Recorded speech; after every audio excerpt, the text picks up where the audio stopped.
Welcome to Easy Maths tutorial. On today's lesson, we will be looking at approximation. We will learn how to round numbers to their significant figures.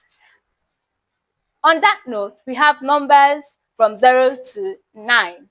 Numbers from 0 to 4 are rounded down, while numbers from 5 to 9 are rounded up. That means numbers like 0, 1, 2, 3, and 4 are rounded down, and numbers 5, 6, 7, 8, and 9 are rounded up. Let's see some solving problems. We are given this number 7,037 to round to the first significant figure and the third significant figure. Now, the way the numbers are placed, that's the way we count the significant figures. 7 is the first significant figure, 0 is the second significant figure, 3 is the third significant figure, and 7 is the fourth significant figure. So to round the numbers to the first significant figure, we are going to box our first significant number, which is 7. And then we consider the second number, which is 0. Is 0 going up or down? It is going down. So we have our arrow to indicate that the number is going down. And we replace it with the number 0.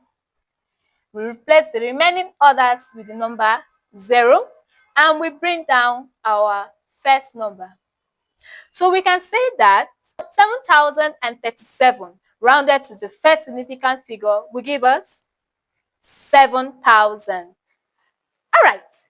Let's look at the third significant figure. We are going to be rounding the number to the third significant figure. That means we are going to box the third number, which is 3. And then we consider the number next to it, which is 7, the next number. Is it going up or down? 7 is going up. So we have our arrow to indicate that it is going up. And then we replace it with 10. You know how we write our 10? We have 0, and then you carry the 1 over to here. 1 plus 3 will give us 4. And then we bring down the remaining numbers, 0, 7. Therefore, we can say that 7,037 rounded to the third significant figure is going to give us 7,040. All right. I hope you enjoyed this lesson. See you in the next class.